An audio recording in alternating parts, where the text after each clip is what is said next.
Think of 4 other people you know. It could be anyone, friends, family, neighbors.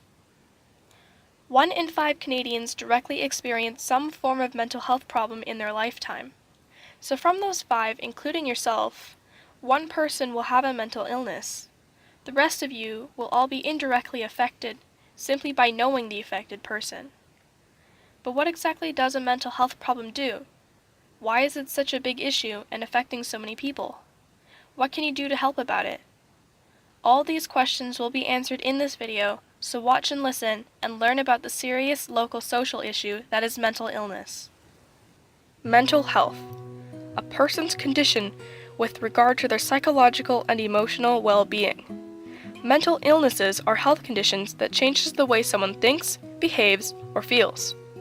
Mental illness or disorder refers to a wide range of conditions like depression and anxiety, but it also refers to the less understood conditions like schizophrenia and obsessive-compulsive disorder. Mental health disorders are separated into different categories.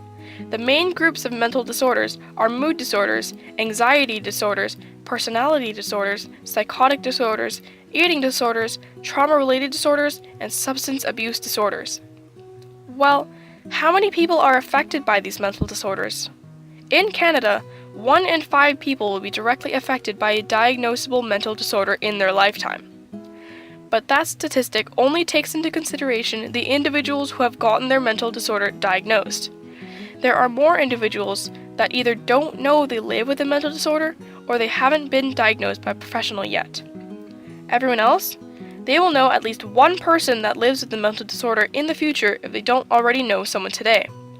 This means that virtually everyone will be affected by mental health problems in one way or another. Why are so many people affected by mental health issues? These issues were less prevalent in past decades, so why now is it becoming more concerning? Studies show the link between internet usage and mental illness, showing that people living with depression spend more time on social media than the rest of their peers. Social media isn't the main cause, however. In fact, it's only a small portion of a huge list of factors that cause mental illness. Mental illnesses are generally caused by a variety of biological, psychological, and environmental factors. Mental illness could stem from being hereditary. It could be from poor physical health, severe trauma of any kind, loss, neglect, different stressors, or it could be something completely different. What kind of impacts does mental health issues have?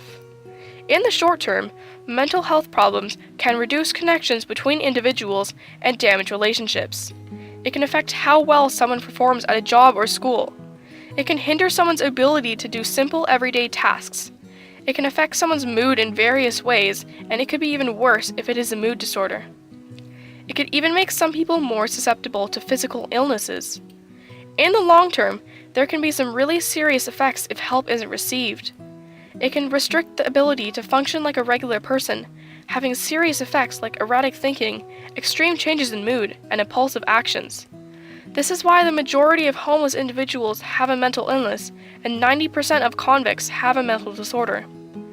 Mental health issues can indirectly cause physical changes. For example, depression can be the source of sudden weight loss or fatigue. Mental health issues could even lead to death in some situations. Mental illness can cut 10 to 20 years off of someone's life expectancy.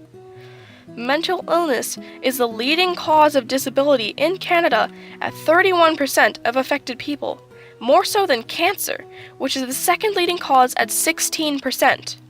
Nearly a third of all disabilities are caused by a mental disorder. Unfortunately, this issue is not being addressed enough. Too many people are told to just get over it, drink some water, stop being sad, stop looking for attention, and that has detrimental effects on the healing process for these individuals. There are even some people that fake mental illnesses for attention, and some media is romanticizing mental illness, which only feeds the stigma around it. The stigma around mental health issues are things like believing everyone with a mental illness is violent and unpredictable, which is not true at all.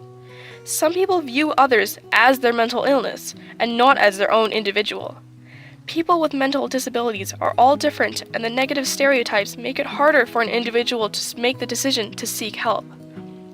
Getting help is an essential part in recovering from mental illness, and it is a hard step to take. If you know someone suffering from a mental illness, you can encourage them to get the help they need. A little help goes a long way, so support others and open up about the issue. Just talking can do wonders, but eventually, it would be best to get professional help from people that know how to help you. Once someone gets professional help, it will be easier to recover than working it out on their own. For everyone, there are things you could do to reduce your risk of having a mental disorder in the future. Practice self-care, do your hobbies or other things you like. Speak face-to-face with others and not only through social media. Treat yourself sometimes. Mental illness is serious, so take time to keep your head in a good place, and don't be afraid to admit that you need help if you ever need it. Healing is a process, but there are resources and people that will be there to help you every step of the way.